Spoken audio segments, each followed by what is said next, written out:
Proper نہانے کا سامان یا شاور ہو، اس لیے عموماً مٹی کے برتنوں میں، کھلے یا حوض یا گھڑے کی طرح کے برتنوں میں پانی ہوتا تھا۔ آج بھی بہت سے دیہات اور گاؤں میں پسماندہ علاقوں میں پانی رکھنے کا یہی انتظام ہوتا ہے، تو اس میں آپ صلی اللہ علیہ وسلم نے اتنا آسان اور فطری طریقہ بتایا کہ جو ہر ایک کی ریچ میں ہو، ہر ایک کے بس میں ہو۔ ہاتھ دھونے کے بعد استنجا، اور استنجا کرنے کے بعد پورا وضو کرنے کے بعد سر کے اوپر اچھی طرح پانی بہانا، اس طرح کے بالوں کی جڑیں تر ہو جائیں۔ کوئی اگر چیز ایسی لگی ہوئی ہو کہ جس سے اسکن تک پانی نہیں پہنچتا تو اس چیز کو کھرچنا اور صاف کرنا ضروری ہے۔ مثلا اگر چنگم لگ گئی ہے کہیں یا کوئی اور پینٹ لگ گیا ہے تو اسکن سے اس کا ہٹانا ضروری ہے تاکہ اسکن تک پانی پہنچے۔ اس کے بعد پورے جسم پہ پانی بہا لیا اور پھر آخر میں پاؤں دھو لیے۔ لیکن اگر واش روم ایسا ہے کہ جس میں چھینٹے پلٹنے کا ڈر نہیں، ویسے جیسا بھی ہو کچھ نہ کچھ چھینٹے تو پلٹ ہی آتے ہیں، تو اس لیے اگر پاؤں بعد میں دھو لیے جائیں تو انسان کو مکمل طور پر پاکی کا احساس ہو جاتا ہے۔ غسل جنابت میں پانی سر کے بالوں کی جڑوں تک پہنچنا چاہیے۔ ان ثوبان رضی اللہ عنہ انه مستفت النبی صلی اللہ علیہ وسلم عن ذلك فقال اما الرجل فلينشر رأسه فليغسله حتى يبلغ اصول الشعر واما المرأة فلا عليها ان لا تنقضه لتغرف على رأسها 3 غرفات بكفها رواہ ابو داود۔ حضرت ثوبان رضی اللہ عنہ سے روایت ہے کہ صحابہ کرام نے نبی اکرم صلی اللہ علیہ وسلم سے غسل جنابت کے بارے میں سوال کیا تو آپ نے فرمایا کہ مرد اپنے سر کے بال کھولے اور انہیں دھوئے حتیٰ کہ پانی بالوں کی جڑوں تک پہنچ جائے، اور عورت کے لیے بالوں کو کھولنا ضروری نہیں، یعنی چٹیا وغیرہ ساری کھولنے کی ضرورت نہیں، بلکہ وہ اپنی دونوں ہتھیلیوں سے 3 لپ پانی اپنے سر میں ڈال لے پھر غسل مکمل کر لے۔ اسے ابو داؤد نے روایت کیا ہے۔ اس سے کیا پتہ چلتا ہے کہ سارے بال دھونا ضروری نہیں بلکہ سر کی سکن اور جڑیں بھگونا ضروری ہے، اور اس میں کوئی ایک بال برابر جگہ بھی خشک نہیں رہنی چاہیے۔ جہاں لمبے بالوں کا تعلق ہے یا لمبی چوٹی کا تعلق ہے تو وہ ایک طرف کو کر کے، یا یہ ہے کہ اگر پیچھے ہیں تو سر آگے کو کر کے دونوں ہاتھوں کو ملا کے، اس کو لپ بولتے ہیں نا، دونوں ہاتھوں کو ملا کے پانی اٹھا کے اچھی طرح اس سے سر کو مل لیا جائے۔ نیل پالش یا کوئی دوسری ایسی چیز جو جسم تک پانی نہ پہنچنے دے، اسے دور کیے بغیر غسل مکمل نہیں ہوتا، یعنی پاکی حاصل نہیں ہوتی۔ غسل جنابت کے لیے پانی میسر نہ ہو تو غسل کی نیت سے کیا ہوا تیمم ہی کافی ہے۔ ان عمران ابن حسین رضی اللہ عنہما ان رسول اللہ صلی اللہ علیہ وسلم رأى رجلا معتزلا لم يصلي في القوم فقال يا فلان ما منعك ان تصلي في القوم فقال يا رسول الله صلى الله عليه وسلم اصابتني جنابة ولا ماء قال عليك بالسعيد فانه يكفيك رواه البخاري۔ حضرت عمران بن حسین رضی اللہ عنہ سے روایت ہے کہ رسول اللہ صلی اللہ علیہ وسلم نے ایک آدمی کو دیکھا جو الگ بیٹھا تھا اور لوگوں کے ساتھ نماز نہیں پڑھی تھی۔ آپ نے فرمایا اے فلاں آدمی، تو نے لوگوں کے ساتھ نماز کیوں نہیں پڑھی؟ اس نے عرض کیا میں جنبی ہوں اور پانی بھی میسر نہیں۔ رسول اللہ صلی اللہ علیہ وسلم نے فرمایا پاک مٹی سے تیمم کر لو، وہی غسل جنابت اور وضو کے لیے کافی ہے۔ اسے بخاری اور مسلم نے روایت کیا۔ اسی طرح بسا اوقات پیریڈز میں جب نہانا واجب ہوتا ہے پاک ہونے کے بعد، اور انسان بخار کی شدید کیفیت میں مثلا نہا نہیں سکتا یا کسی اور ایسی تکلیف یا بیماری میں ہے، تو اس میں بھی صرف تیمم کافی ہے، اور وہ تیمم 2 دفعہ کرنے کی ضرورت نہیں، ایک ہی تیمم غسل اور وضو دونوں کے قائم مقام ہو جائے گا۔ حیض ختم ہونے کے بعد غسل کرنا واجب ہے، یعنی اب کون کون سی چیزیں غسل کو واجب کر رہی ہیں ان سب کا یہاں ذکر کیا جا رہا ہے۔ عن عائشہ رضی اللہ عنہا ان فاطمہ بنت ابی حبیش كانت تستحاض فسألت النبي صلى الله عليه وسلم فقال ذلك عرق وليست بالحيضة فإذا أقبلت الحيضة فدع الصلاة وإذا أدبرت فاغتسلي وصلي رواه البخاري۔ حضرت عائشہ رضی اللہ تعالی عنہا سے روایت ہے کہ حضرت فاطمہ بنت ابی حبیش رضی اللہ عنہا کو استحاضہ کی شکایت تھی۔ انہوں نے رسول اللہ صلی اللہ علیہ وسلم سے مسئلہ پوچھا تو آپ نے فرمایا یہ ایک رگ کا خون ہے، حیض کا نہیں۔ جب حیض شروع ہو تو نماز چھوڑ دو، جب ختم ہو جائے تو غسل کر کے نماز شروع کر دو۔ اسے بخاری نے روایت کیا ہے۔ تو استحاضہ کا جو سورس ہے وہ حیض کے سورس سے مختلف ہے، استحاضہ ایسے جیسے جسم کے کسی بھی اور حصے سے خون نکلنا. استحاضہ کی مریض خاتون کو حسب عادت حیض کے ایام شمار کر کے غسل کرنا چاہیے. عن عائشة رضی اللہ عنہا زوج النبی صلی اللہ علیہ وسلم قالت ان ام حبیبة رضی اللہ عنہا بنت جحش التي كانت تحت عبد الرحمن بن عوف رضی اللہ عنہ شکت الى رسول اللہ صلی اللہ علیہ وسلم الدم فقال لها امكثي قدر ما كانت تحبسك حيضتك ثم اغتسلي فكانت تغتسل عند كل صلاة. رواہ مسلم. نبی اکرم صلی اللہ علیہ وسلم کی زوجہ محترمہ حضرت عائشہ رضی اللہ عنہا کہتی ہیں کہ عبد الرحمن بن عوف رضی اللہ عنہ کی بیوی حضرت ام حبیبہ رضی اللہ عنہا رسول اللہ صلی اللہ علیہ وسلم کی خدمت میں حاضر ہوئی اور استحاضہ کی شکایت کی. رسول اللہ صلی اللہ علیہ وسلم نے ارشاد فرمایا حسب عادت ایام حیض میں نماز نہ پڑھو، پھر ایام حیض ختم ہونے پر غسل کر لو. چنانچہ ام حبیبہ رضی اللہ عنہا ہر نماز کے لیے غسل کیا کرتی تھی. اسے مسلم نے روایت کیا ہے. نماز سے مراد دوبارہ حیض سے پاک ہو کر نماز شروع ہونے کا وقت ہوتا تھا اس کے لیے. اس کا یہ مطلب نہیں ہے کہ ہر نماز کے ٹائم پہ غسل کرتی تھی. غسل حیض کا طریقہ یہ ہے.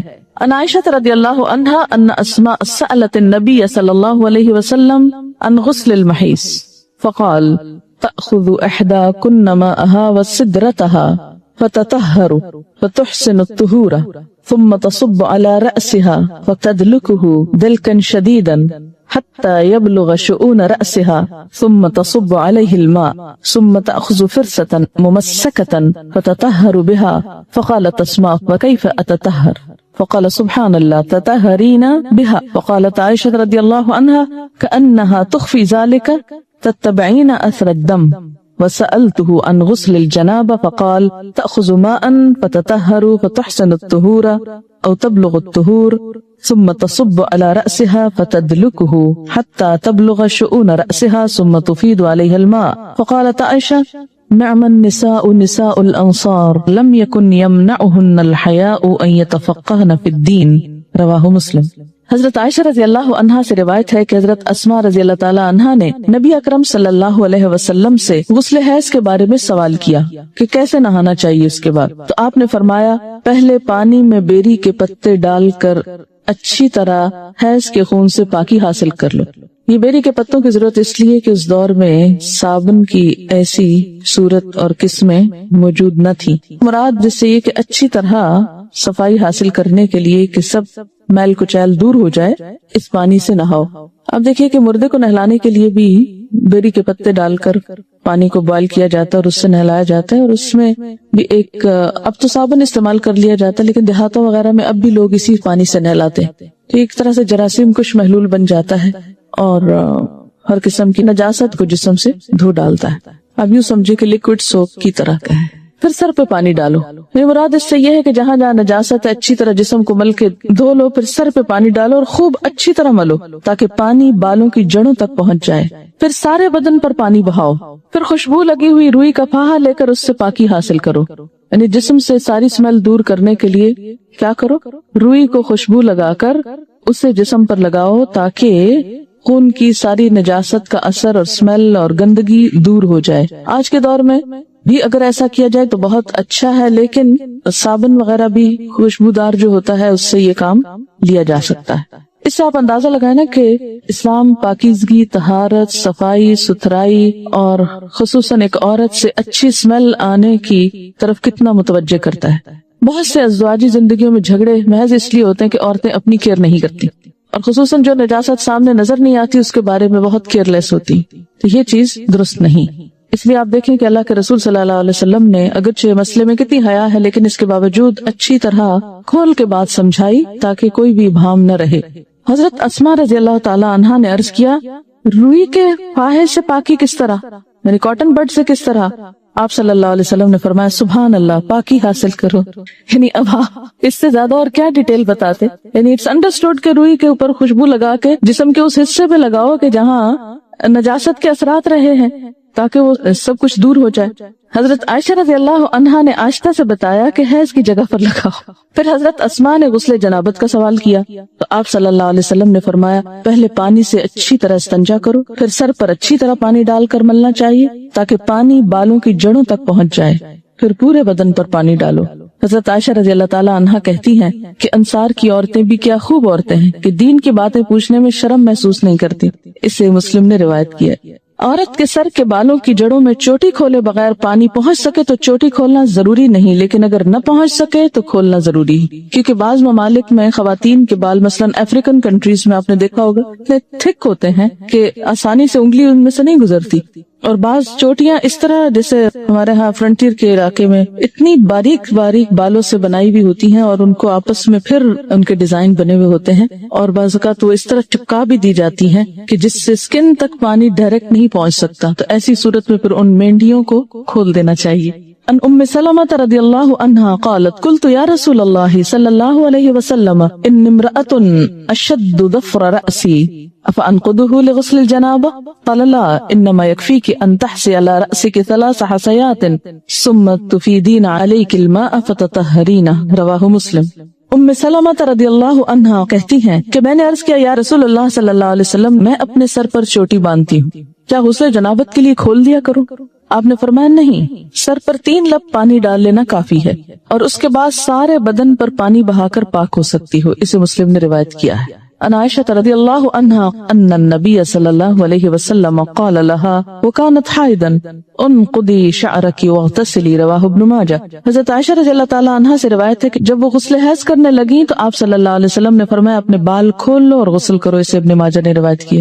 ینگ تھی، ان کے بال ہو سکتا بہت تھک ہو۔ حضرت ام سلمہ ایجڈ تھی، 4 بچوں کی ماں تھی، بال ایک ایک بچے کے بعد جھڑتے گئے اور ہلکے ہو گئے، اس لیے ان کے لیے کافی تھا کہ وہ پانی ڈال لیں، لیکن حضرت عائشہ کو آپ نے کچھ اور بتایا اس لیے کہ ان کے بال تھک ہوں گے۔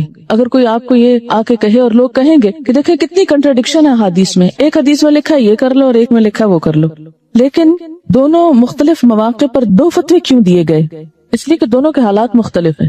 اب ہر شخص اپنے آپ کو دیکھے کہ وہ کہاں فٹ ہوتا ہے۔ اگر آپ کے بال اس نوعیت کے ہیں کہ پانی اندر آسانی سے چلا جاتا ہے، ہلکے ہو چکے ہیں، پڑھ پڑھ کے اڑ گئے ہیں تو اس میں کیا ہے، آپ کے لیے آسانی ہو گئی۔ لیکن اگر ابھی تک آپ ینگ ہیں، ماشاءاللہ خوب بالوں والے ہیں، تو پھر آپ بال کھول کے اچھی طرح سر دھوئیں۔ غسل حیض یا غسل جنابت یا عام غسل کے دوران کلمہ شہادت پڑھنا یا ایمان کی صفات پڑھنا سنت سے ثابت نہیں، یعنی غسل اور طہارت کا تعلق پراپر طریقے سے ہے کہ پانی پورے جسم کو پہنچ جائے اور کوئی جگہ خشک نہ رہے، زبان سے کچھ بھی پڑھنے کی ضرورت نہیں۔ جمعے کے روز غسل کرنا مسنون ہے، پسندیدہ ہے۔ ان ابن عمر رضی اللہ عنہما قال قال رسول اللہ صلی اللہ علیہ وسلم اذا جاء احدکم الجمعة فلیغتسل متفق علیہ۔ حضرت عبداللہ بن عمر رضی اللہ عنہما کہتے ہیں کہ رسول اللہ صلی اللہ علیہ وسلم نے فرمایا جب کوئی نماز جمعہ کے لیے آئے تو غسل کر کے آئے۔ سے بخاری اور مسلم نے روایت کیا ہے، کیونکہ ایک بڑی گیدرنگ ہوتی تھی اور اس میں لوگوں کو ایک تکلیف ہوتی تھی پسینے وغیرہ کی بو سے، جب تک کہ دوسرے صاف ستھرے ہو کر نہ۔ ابتدا میں آپ صلی اللہ علیہ وسلم نے اس کو لازم کر دیا، لیکن بعد میں جب لوگ عادی ہو گئے تو پھر اس کے بعد اتنی سختی نہیں کی جاتی تھی۔ میت کو غسل دینے کے بعد غسل کرنا مستحب ہے، لازم نہیں، فرض نہیں، پسندیدہ ہے۔ مسنون جو ہے اس کا درجہ مستحب سے زیادہ ہے۔ ان ابی ہریرہ رضی اللہ عنہ قال قال النبی صلی اللہ علیہ وسلم من غسلہ الغسل ومن حملہ الوضوء رواہ الترمذی۔ حضرت ابو ہریرہ رضی اللہ تعالیٰ عنہ فرماتے ہیں کہ نبی صلی اللہ علیہ وسلم نے فرمایا میت کو غسل دینے کے بعد غسل ہے اور میت اٹھانے کے بعد وضو ہے۔ اسے ترمذی نے روایت کیا ہے۔ غیر مسلم اسلام قبول کرے تو اس پر غسل کرنا واجب ہے۔ اب ایک اور ٹرم آگے۔ ان قیس بن عاصم رضی اللہ عنہ انہ اسلم فامرہ النبی صلی اللہ علیہ وسلم ان یغتسل بماء وسدر رواہ احمد و ابو داود والنسائی والترمذی۔ حضرت قیس بن عاصم رضی اللہ عنہ کہتے ہیں کہ جب وہ اسلام لائے تو نبی اکرم صلی اللہ علیہ وسلم نے انہیں پانی اور بیری کے پتوں سے غسل کرنے کا حکم دیا۔ اسے احمد، ابو داود، نسائی، ترمذی نے روایت کیا۔ کیوں؟ اس لیے کہ اس کے بعد مثلاً ایک شخص دن کے 10 بجے کلمہ پڑھتا ہے، چند گھنٹے 2-3 گھنٹے کے بعد ظہر کی اذان ہو جاتی، اب اس کے لیے کیا لازم ہے کہ وہ نماز پڑھے؟ نماز نہیں ہوتی جب تک کہ انسان صحیح طور پر پاک نہ ہو۔ پاک ہونے کے لیے غسل ضروری ہے، اس لیے مسلمان ہونے پر غسل لازم ہے تاکہ عبادات صحیح طور پر ادا ہو سکے۔ غسل کے لیے پردے کا اہتمام کرنا ضروری ہے۔ ان یعلا بن امیہ رضی اللہ عنہ ان رسول اللہ صلی اللہ علیہ وسلم رأى رجلا يغتسل بالبراز فصعد المنبر فحمد الله واثنى عليه وقال ان الله عز وجل حليم حي